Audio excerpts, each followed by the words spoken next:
Hi, welcome to Empower Her podcast. My name is Priya, and I have a very special guest with me today, Niti Nielsen. Um, welcome, Niti. How are you? I'm good. How are you? Thanks for having me on the show. Amazing. Um, if you're listening for the first time, Empower Her podcast is all about empowering women all around the world. So I invite women from leadership roles, from different kind of career paths, and we share their insights, their learnings, their setbacks, and basically we want to inspire, encourage, and motivate other women around the world to take all those learnings and apply them to their own career paths as well, or even their personal lives too.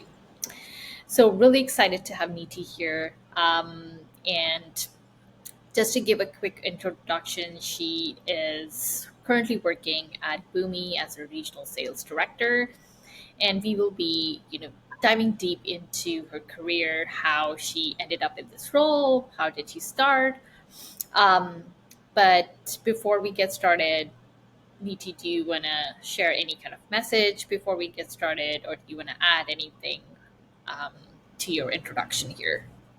Yeah, no, just I actually started in sales about 17 years ago, so right out of graduating from BCIT with a marketing degree.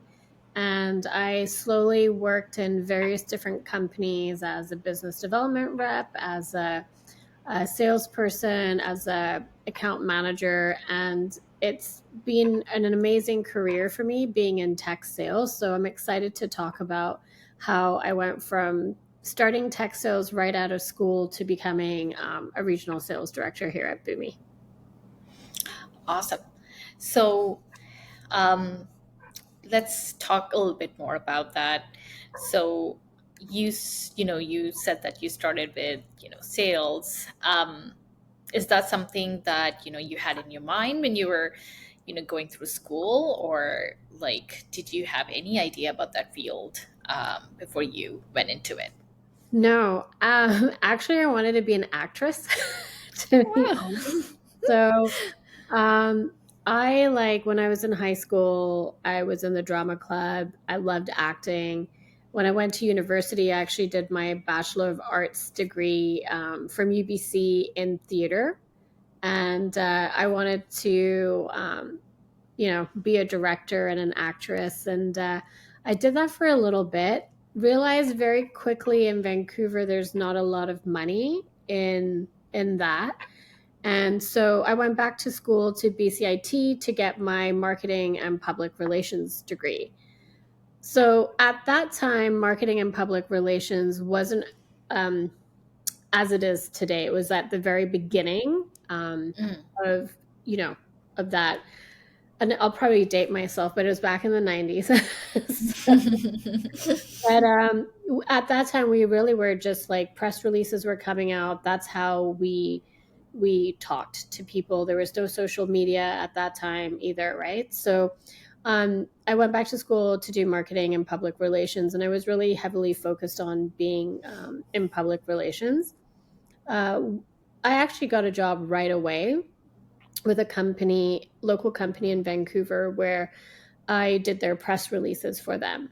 However, the CEO at that time saw the potential for me to be really adept and good at sales. So he asked me if I wanted to, learn this side of the business. And I was completely open to it. And I didn't really know what sales was at that time. I didn't really think about it. I didn't know about, selling software or selling anything. But the CEO actually took me under his wing and trained me on being a salesperson. And I really thrived in that role. I loved talking to customers. I loved solving problems, which is one of the big things, in sales that we try to help our customers is solve their problems with software. So I Mhm. excelled really well in that organization. And then after a few years, I went and worked for SAP, which is a very big software company here in Vancouver. just to expand my sales career there. I worked there in an enterprise role for, I would say, probably 5 years, and then Hootsuite opened up, which is a social media company, very local social media company in Vancouver. And I really wanted to have that challenge of working in a startup. So I went to Hootsuite selling enterprise social media software. It was probably one of the best things that I've done because it really opened me up to a different way of connecting with people, connecting with customers, and really working in a very collaborative and supportive environment. And then I took a break and went into real estate for 7 years. I Mhm. wanted to learn how to be my own boss. So, Mhm. for me to learn how to do that, I wanted to be able to run my own company in real estate. So, I had a lot of learnings in real estate, and a lot of it was, how to work with people, how to deal with different psychologies or psyches of people. So, that was a huge eye opener for me. Also, just learning on how to manage your own business. So, doing your own marketing, being your own CFO, being your own like salesperson, right? I learned a lot of things on how a business runs. And then I saw Boomi was hiring, and I loved software. I loved tech sales, so I really wanted to get back into it. So um, I jumped at the opportunity to come back and start selling software again. And so I've been with Boomi for 2 years, but I apologize, that's my alarm. That's okay. I've been with Boomi for a couple of years now, but again, it was a very similar environment to where I was working at Hootsuite, where a lot of collaboration, a lot of access to senior leadership, and a lot of focus on like growth, personal growth, and supporting a very um, supportive environment for everybody.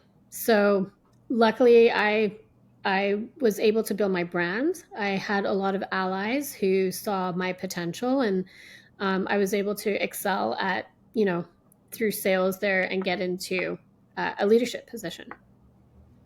That's awesome.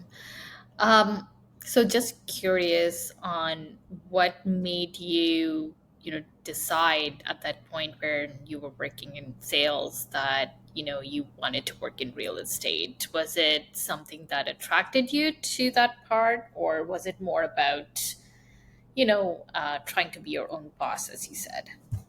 Yeah, there's a couple of different things that really attracted me to it. One was just being my own boss. So really being my own boss and learning how to run my own my own company in an extent, right? The other was like before the pandemic, there wasn't a lot of like flexibility, work flexibility. So, you're always in the office Monday to Friday commuting. And so that does become tiring for a lot of people, just, spending 2 to 3 hours in traffic daily and coming back and, getting settled for the evening, whether that's cooking dinner for your family or, doing chores, whatever. So, one of the things that really attracted me about real estate was the freedom and flexibility to set your own schedule. And for someone coming from a corporate environment where you're working Monday to Friday, 9 to 5, I think in the first few months, I really took advantage of that flexibility of like, getting up really late, and then enjoying like having time off when I needed it, not having to worry about, um, reporting to anybody else. So it was great. It lasted for a couple of months, but then I realized like I do have to start running a business. I do have to start, prospecting, finding leads, calling people, getting my name out there, building my brand. So when I got into that, I actually ended up working more. I think I was working like 60 to 80 hours a week trying to build a business. And that became very, very tiring as well, too. Mhm. And then is that something that you're still doing, or have you moved completely out of that? No, I no longer do real estate. So I'm completely focused at Boomi. Okay, awesome. Um, So let's talk about management. And, as you said, that you kind of also wanted to learn when you were, working in real estate on, how to be a good manager, how to be a good leader. How would you, how do you approach leading a team of, account managers? And what kind of leadership strategies do you find most effective? Yeah, great question. I try to be an inspirational leader. So I think there's various forms of leadership that run across organizations. For me, the leadership that always resonated with me going through sales was anyone who was inspirational. So anyone who led with authenticity, with integrity, transparency, but also people who really you know, believe that you can do what you do. So they spend the time and effort coaching you to become better salespeople, to help upskill yourself, but also people who, leaders who want to encourage your goals and your career progression. So when I think about leadership, for me, I want to be an inspirational leader. Like I want my team to know that I support them in every way, that I will always be authentic and transparent with them, Mhm, and that I really believe in their career progression and to help support them reach their goals. Because I always feel when you invest in people, you're going to see that return from them. mhm, So that's the type of thing in terms of like how I want to be in terms of a leader. That's what I aspire to be. I try to implement that every day in terms of like my day to day routines with my account managers. Um, I think one of the biggest thing too is just leading by example. So mhm, I always hold myself accountable. I always hold, if I ask my account managers to do something. If they're struggling, I'm always there to help them, but trying to lead by example and showing them that, hey, I hold myself accountable. So therefore, if you hold yourself accountable, we're going to get to the results that you're trying to achieve. mhm. Yeah, I really resonate with that because I really respect, those leaders who especially, lead by that strategy of like leading by example and being inspirational to their team. So, yeah, that's really Yeah. amazing to hear. The other thing Um, that the other thing that I also try to do is have emotional, like intelligence. So really being, aware of things that I say or how I act or anything like that. I think that's something that a lot of leaders struggle with is having that emotional IQ to really understand how different generations work, right? So trying to mhm, be more aware and trying to be more present with my team, I think has really helped me not only gain their trust, but also they feel like I can understand where they're coming from in their perspective. mhm. Yeah, that makes sense. Um, and then you've held different kind of roles in sales at different companies. Um, what key lessons have you learned from, leading those teams? And especially kind of like in different environments, obviously you worked in an office before COVID, and now, you probably have worked in like completely remote and then maybe like in a hybrid setting. So how did that, differ, I guess? Um, Great question.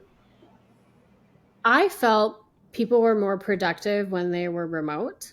I feel I'm also more productive when I'm remote. And I think the reason for that is that you can change your flexible to fit your day, right? Mm, So I think one of the key lessons I think leaders really need to think about is, we need to be flexible with our colleagues and with our reps to make sure that if if certain times work better for them for working, why don't we adjust to that, right? mhm. Because at the end of the day it doesn't really matter what time of day you're working or when you're working as long as the job is getting done, right? Yeah. I think coming back into the office, the really nice thing about that is that when you feel like you're part of a team, I think one of the things about being remote is that you don't have that social connection anymore. You get disconnected. And so I Mm. think a lot of times people, are heavily focused on just working and getting the job done, but coming back into more of like a office setting or a hybrid office setting, um, I think gives you the best of both worlds, right? So you have the ability on the days you're not in the office to really, buckle down and do whatever you need to do. But one thing I really love about being in the office is that you get to create those personal connections with people, with your team, and then you get to collaborate. Having so I think really like hybrid is the best of both worlds. Like you have the ability to have a couple of days at home working and getting your stuff in line, or but the nice thing about being back in the office is that you can collaborate and you can create more ideas and you can socialize and you really have that ability to bounce ideas and become really innovative with your team. Awesome. And so when it comes to the experience, so we'll explore, real estate and, the sales separately, but I just wanted to know when it, came to sales initially, let's say, what kind of challenges did you face? Like in real estate or just in general? I would say like in where you're working in sales. Yeah, so I think one of the challenges that I always faced in sales, like through my career progression, was that every time I was up for a promotion, I was never promoted. Um, and looking back at my career now, at that time, you think, I have everything for the job. Why am I not getting promoted? Like, I should do this. But now that I look back at my career in sales, I can say one of the biggest things of probably why that was a really big challenge for me and why I wasn't being promoted right away is that I probably didn't have the maturity to handle leading a team at that time.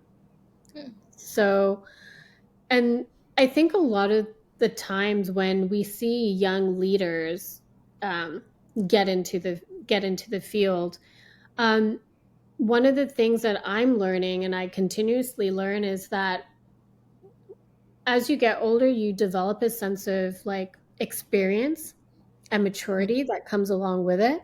That when I look back at my career, when I was applying for those positions or promotions I never got, I lacked those, right? I lacked the experience that someone else had. I lacked the experience of managing people. At that time, I wasn't really challenging myself to be better by mentoring other people or putting my hand up, right?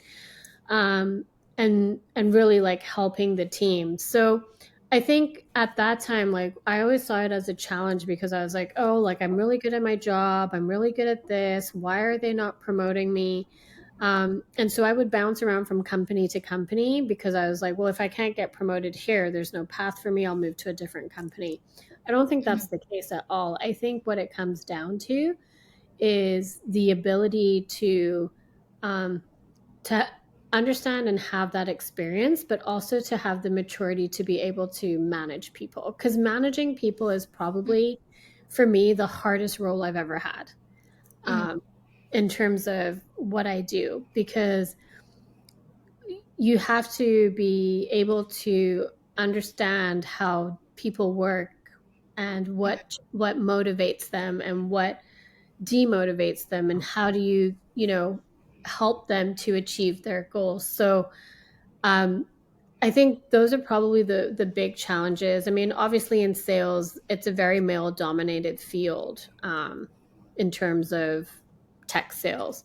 So Mhm. there's not a lot of women in tech sales, and throughout my career, I've always been on, any type of boards or any type of committees or ERGs that empower women. What I will say though, in my career in sales, I've never had one male manager ever think I was not competent. Like they were always my ally and they were Mhm. always promoting me. So Mm-hmm. I think one of the biggest lessons I've learned in sales is that, you want to try to create as many allies that Mm-hmm. you have within an organization. And they can come from any aspect, right? And I think it's always really nice when you have male allies who are always supporting you, especially in sales when it's heavily male dominated. I can say the managers that I have at Boomi and the leadership that I have at Boomi are very like supportive of women in leadership, and they're very supportive of women in tech in general. And they really look at gender parity as well Mm-hmm. as like um, the pay scale gap as well too. And we just got voted in the top 25 companies to work for as well too. So, and we just I for diversity as well, we were voted number one. So I That's love amazing. working for organizations where we have that support. So even in the roles that I have today, and I was talking to a couple of my managers, I said, look at like I started on your team. You've known me for like 20 years because we worked in different organizations, but together. And I'm like, and just like look at the growth. You knew me when I was a rep, and now I'm on leadership with you. And it's because of those male allies that I had who really promoted me within the organization to be able to do what I do today. And Mm-hmm. it's not impossible. I think Mm-hmm. a lot of the times as women, um, we don't really put our hands up and say, I can do this role. Like I Mm-hmm. can, and the reason, sorry, my dog, one of the reasons I'm in the position that I'm in today is I really advocate for myself. So I was always walking the floor, talking to all the different departments, getting my brand out there. But I always advocated with my leadership team that I could do what they do. I could manage a team. I can run, sales cycle. I can manage people. This is why I would be a good leader. And anytime they asked for help, like I would always put my hand up and say yes. And I think a lot of times women are just, they don't do that, or they're afraid to do it because I Mm-hmm. think a lot of the times we feel like we don't have the skills to do it. But even if you don't have that skill fully developed, always put your hand up.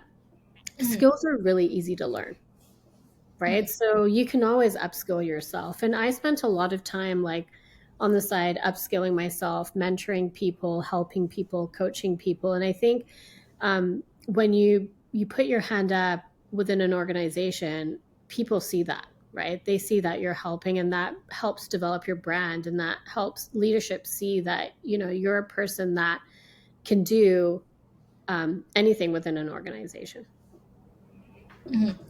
Yeah, and that's really interesting to talk about here that, you know, I obviously interview a lot of women, and a lot of them, have this thing in common where they say that I advocated for myself. And you're right that, there's a lot of women, and I think I read somewhere that um, most women suffer with like an imposter syndrome, and women often have like maybe like low self-confidence or like low self-esteem. So because of those reasons, they are not able to like advocate for themselves. And one of the things that is going to break that barrier is just believing in yourself. And as you said, it's okay if you're not even, feeling confident about something. You just need to put your hand up, because that's going to open up doors for you. So thank you for sharing that learning. And I'm sure that's going to help a lot of women who are hearing about this. Um, and then when it came to, like, as you said before, that you were really looking to see if, you had kind of that experience when, you were looking to get promoted. So was it that part where you said that I was putting my hands up? So like getting those opportunities where you're able to get that experience, so that later on you can show that you have that ability to manage people. Yeah, I mean, honestly, what I did was, and I think what happens is like, as when we're young and we're like, oh, we can't develop here, we need to move over there. I think what ends up happening is a lot of people, when they talk with their manager or do one on ones with their manager, they don't come set with a goal, right? So the way I think about it, and this is what I tell all of my reps, I'm dedicating time with you because I want to help you progress and upskill. So when you come to your one-on-one, come prepared and tell me what we're going to talk about. What aspect do you want to improve on? Where do you see the gap is? What is your career progression? And I think part of that is we have to be prepared coming into like any kind of one-on-one discussions with our managers or leaders and say, this is my career progression, how can you help me get there? This is where I find I'm having skill gaps, how can you help me improve those?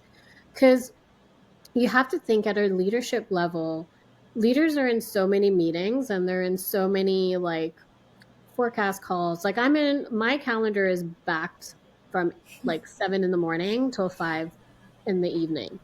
And I think I might get 30 minutes to have a quick break. Mm-hmm. So when I come into one-on-ones, I challenge all of my reps. I say, come in prepared and tell me what you want to talk about, because then I can come in prepared and we're not just sitting there and going over your deals or going over projects or deadlines or anything like that. That one on one time is for you, for your skill development, and for your career progression. So I think the mind shift has to be that you take control of those conversations with your leader and you let your leader know this is where I want to be um, Mm-hmm. in the next 2 to 5 years. I Mm-hmm. think part of the problem is that I've always been like any company I go to, like I try to stay as long term as possible because I think one of the things that companies love to see is loyalty. But when you're jumping from job to job to job, it becomes a bit of a red flag too, because they're like, well, this person's moving from one position to another company and then a year later. So, what is the goal? What is the career progression? And this is something that I talk to my reps about all the time. I said, look, when a company invests in you, they're investing in you because they want to see you succeed and grow within the organization, right? So, you have to also put your time in, right? Mm-hmm. Um, I didn't become a leader overnight. I've had 17 plus years of sales before I became a leader, right? So I think part of it is also just putting in the effort and the hard work and then also being able to upskill yourself and show initiative, right? Be a problem solver for your leader. If be solution orientated, but also have those like conversations with the leadership team on what you want to do. And I think in my younger self, my younger sales career, I never did that. So again, it's another form of advocating for yourself, but it really shows that you're also investing in yourself, and then your leader will say, hey, I want to help you. Like as leaders, we want to see our reps excel and exceed, but I can't help a rep if I don't know what that rep wants to do. Mm-hmm. Does that make sense? Yeah. Does that help answer the question? Yeah, it definitely does because I think that's a very common issue where, especially when you're like starting off in your career, and it's okay not to know what you want to do in the next couple of years, but it's all about communicating with your leader and talking about that, and kind of discovering what you might be, what might be your strengths and where you can excel, and how does that path look like. But I feel like because maybe like sometimes people don't know how to like communicate effectively, that's where the gap can come in. So yeah, I think that was like really good advice, and definitely everyone should use that advice if you're doing one-on-ones with your manager or your leader. um, and then yeah, this is really interesting, but I just wanted to get your perspective on what do you think about AI coming into the sales landscape, and what kind of impact do you see when it comes to like either using AI as a tool, or maybe taking or using AI as a support, maybe, I guess. Yeah, I'm a big advocate for AI. I love AI. We actually use a lot of AI within the organization today, especially on the sales side of it. So I think one thing, or where I see the future of AI currently, currently it's going to be a really, in terms of sales, it's going to be a really great prospecting and lead generation tool. So it's going to help us like understand buying signals. So, and help identify like really great leads. But I think what's going to happen too, it's going to hyper personalize, like personalize at a scale. So, having those insights really allows reps to kind of tailor their outreach based on their customers' behavior, trends, past interactions. Um, and right now, you can use AI to, help build out sales cadences, or you can use it for email templates, or you can use it to get insights on companies. When Chat GPT launched, I was like one of the first people to sign up because I was like, how can this help me get better to do my job? So I use AI all the time just to continuously learn. Um, I think in terms of sales too, where we will see the future of AI will be based, around coaching and enablement. So, I Gong does it already, where it analyzes your call recordings and gives you feedbacks and talk ratios, and can identify risks and deals. But I also think eventually what's going to happen with AI is that we can probably start doing, have role playing bots to help Mm, sales reps like refine their pitches and objection handling. mhm, And then eventually I see it automating like administrative tasks, right? So being able to update, your Salesforce, your CRMs, automate forecasting, reduce errors, scheduling. That's where I kind of see the future of AI going. And then eventually, I think what could potentially happen is we could probably start seeing like AI powered negotiation and pricing.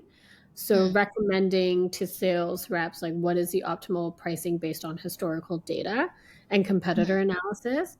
And then I also feel like it's going to, like, predictive analytics will come into this. So being able to predict deals and pipeline insights. So mm, do we see any risks happening? Are there any stalled opportunities? And AI is currently doing that today, but I think it's going to get even further evolved. And then mm, I honestly think at the end of the day, it's going to enhance customer experiences. And we probably deal with it already today and we just don't know about it. So, like chat mm, bots, virtual assistants, where we get instant responses and inquiries. And then really like having AI do sentiment analysis for reps, just to being able to adjust their approach on customer emotions during calls and what their tone was on the call. So I think like what that means for sales or sales team in general is that it's going to really help us like lessen time on admin work and spend mm, more time focusing on selling, but we're going to be using more data driven decision making and not like just our gut instincts. And then it's really going to make us more efficient in terms of like outreach and higher conversion rates. And then hopefully, what that will do is allow for the ability to have stronger deal coaching and pipeline management as well, too. And then, I mean, I'm super excited about AI. We use it at Boomi, where we're an AI driven company. So I think it's going to make a lot more, it's going to really just help people become better at what they're doing today. yeah, no, I definitely agree with that. I've used some of those tools. I mean, I still use it in my job as well, and they are so helpful. Like they make my life so easier. I can't believe I've survived without them so far. Like, Yeah, exactly. I mean, remember when Google came out and we are like, this is amazing? yeah, yeah, exactly. I don't have to look Um, at an encyclopedia anymore. exactly. So yeah, really excited to see, especially like the whole predictive analysis part. That's what like really excites me, Yeah. and also like reading of the emotions, as you said, because that's really important. In the sales process, because especially if you have like a longer sales process, that can be a little bit challenging. So definitely excited to see what happens with that. Now let's talk a little bit about many women that for whatever reason they have to like take breaks in their career sometimes, because of maybe family reasons, other reasons. What's your perspective on how organizations can support women in different ways? Yeah, absolutely. And unfortunately for us, like, I think I was reading an article the other day where it says that when women take time off to raise children, it literally sets them back 6 to 10 years from the workforce when they try to re-enter. And that statistic to me was staggering because you might be out of the industry for like maybe a year or 2 years, but it's crazy to me that it sets us back in our position by 3x, right? Like Yeah. it's staggering. So how do organizations tackle that? I think part of it would be to have like a structured return program for Mhm. people. So how do we support easing women back into full-time roles, right? I think a few companies are currently doing it today. I think Amazon has a really great return to work program for women.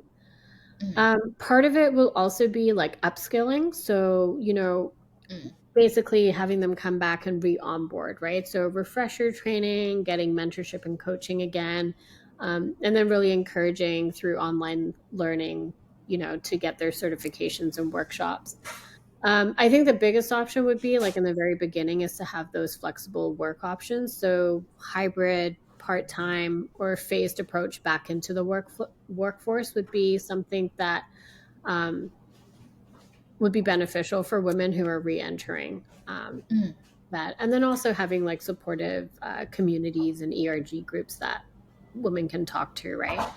I've always been a really big advocate for care support in offices where you have like on-site childcare or childcare stipends or back to care options. Um, I think it's very challenging for parents to be able to, you know, go from being with their kids 24/7 to, or sorry, for women, even, men who are now able to take paternal leave, but it becomes really challenging for them to have to put their kids into daycare, and daycare is very expensive. So, having something that can be on site, I think is going to not only increase productivity, but it's also going to be very easy for people to know, like if they need to go see their kid or on lunch or a break or whatever, they're right there, right? So they're not rushing home in traffic. They can take their time. Mhm. No, I agree with that. And I feel like I definitely hear a lot of women, who are working mothers, that they would definitely appreciate that option so much of like having that flexible kind of work timings, so that they can, fit their schedule into it, because obviously, they have to like kind of manage their kids going off to school early in the morning, and then they're coming back at like around 3 o'clock, which is kind of like an odd timing because your day professionally ends at 5. So so it can be a little bit challenging. So Yeah, and unfortunately, a lot of these, you know, what's the word? A lot of these responsibilities fall on women. They don't fall on men, right? mhm, So we also need to change that as a society where a lot of that responsibility should fall on men as well too. And I think if you're, I mean, I would assume most parents do have some kind of like, hey, you do morning drop off, I'll do pickup, right? So where they can Mhm. kind of adjust on that. But I do feel a lot of their responsibilities always fall on women too, to be that caregiver, provider, but then also you have to work, right? Mhm. Yeah, that's true. Absolutely. Um, and then when it comes to, advocating for yourself, I know you mentioned that in the beginning, but I just wanted to, talk a little bit more in detail about that. How can women advocate for themselves? Whether it comes to promotions or maybe like a salary negotiation, um, what advice do you have on that? Yeah, so I'll just speak from my experience. The way I really advocated for myself was I know it sounds very basic, but every morning I'd come into work and I'd walk the floor. I'd get my coffee and I'd just go say hi to everybody. I'd go say hi to the leaders. I would go say hi to other teammates. I would really make myself be seen Mhm. on the floor. I spent a lot of time creating relationships with different departments, so that people knew who I was, what I was doing, um, and I would really showcase um, my wins. So I was never afraid to be like, "Hey, I did this," or "I did this," or "I expanded this organization," or "I sold this first," right? So I really made sure that my wins were visible within the organization. And then I found allies. So, allies on the leadership team that would support me in my career growth, right? So, I asked them to be my mentors.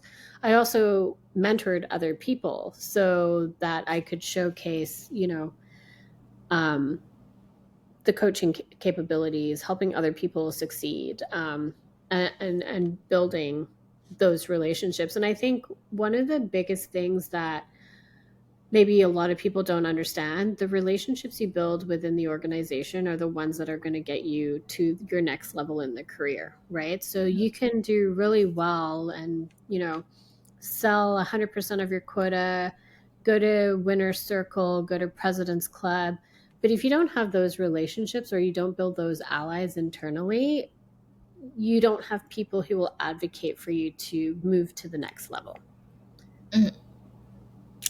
Okay, yeah, that's that's so good, so good advice, and I wish that people do listen to it, take it in, and take note of that because it's a step by step on what you can do to advocate for yourself. So even if you've not done that so far, these are steps that maybe you won't be able to maybe take it at at once, all of them all together, but you can definitely do one thing and then do the other steps as well.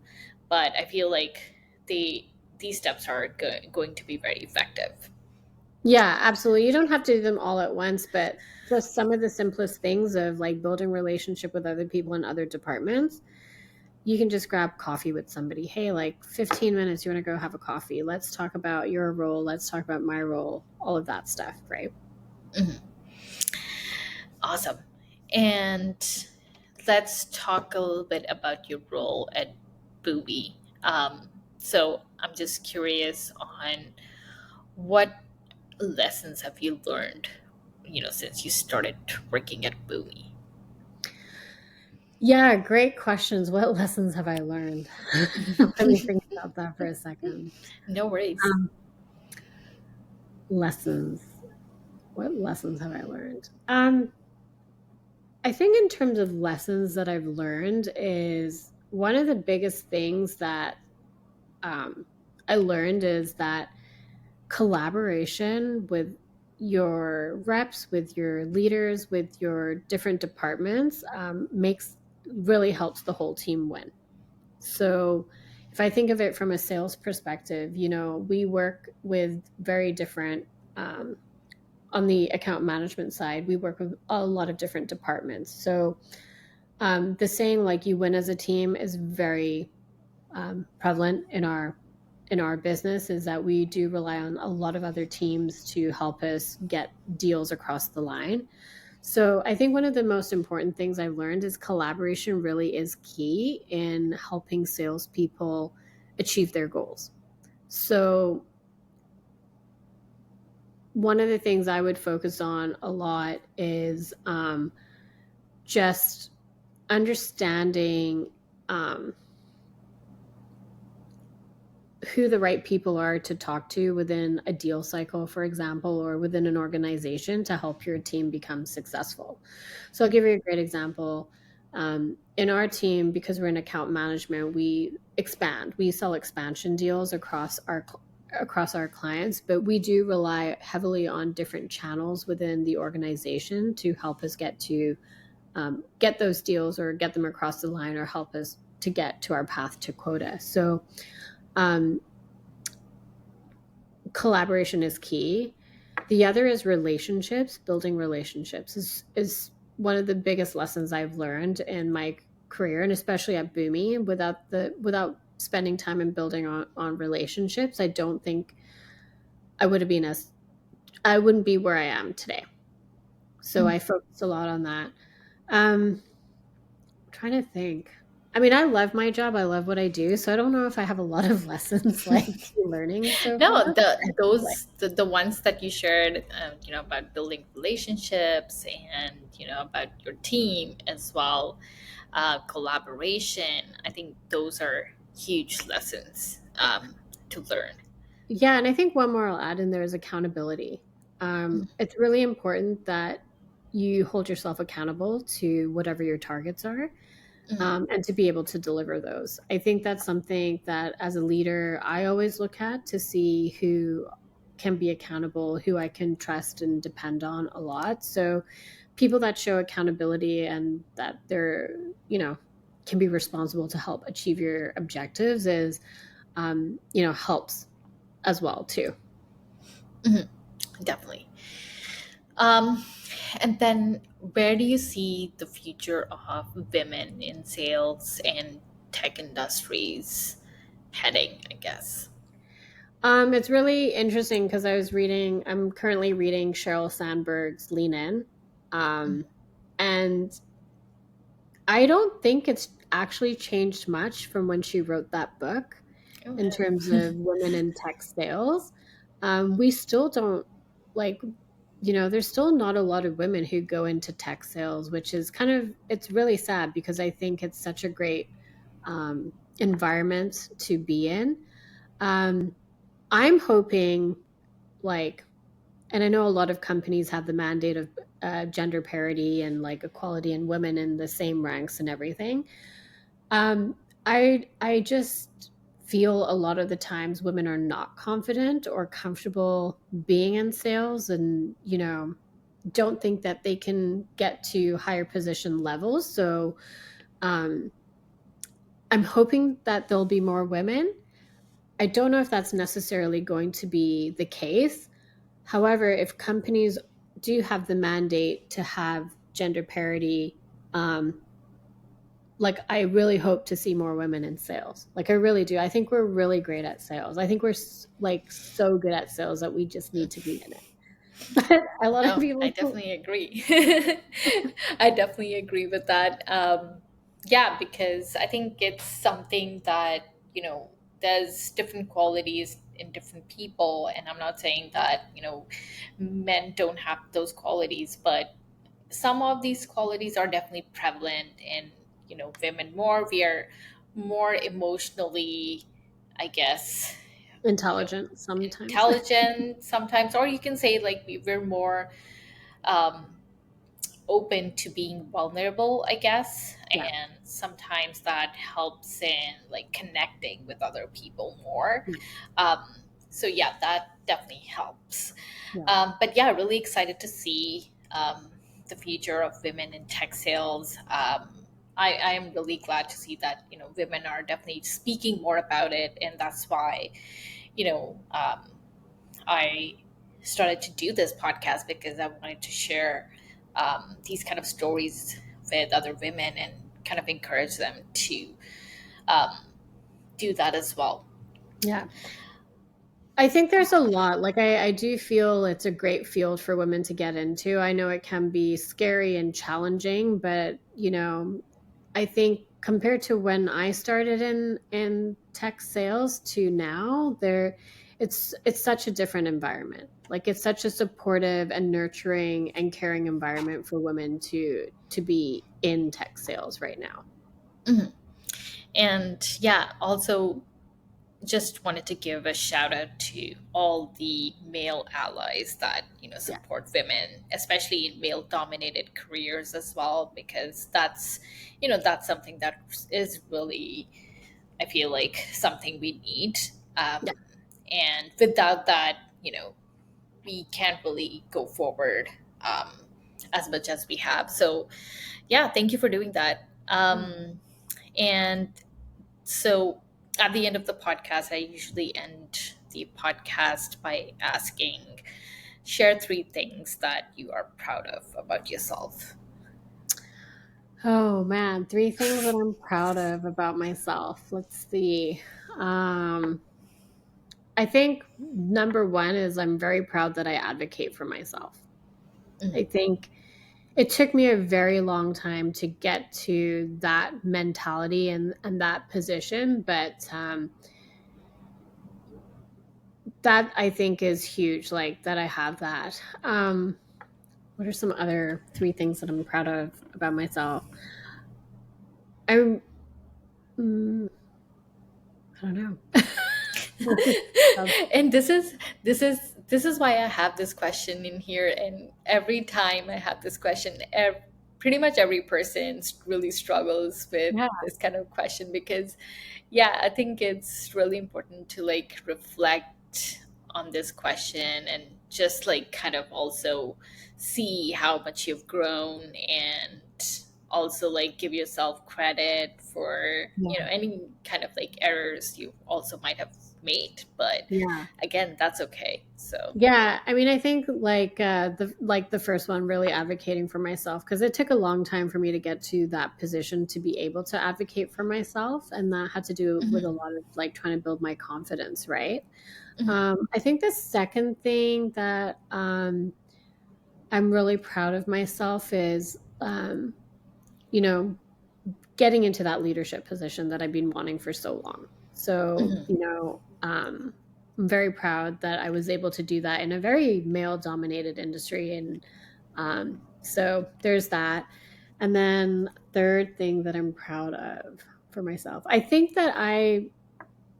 the third thing that I think I'm really proud of myself is that I try to be um, very inclusive of and mindful of everybody on the team. Um, mhm, I really try to encourage them. I really try to support them in the office, outside of the office. So I really um, want to see their success. And I know when they become even more successful than me, I'm going to be so proud and be like, I was here.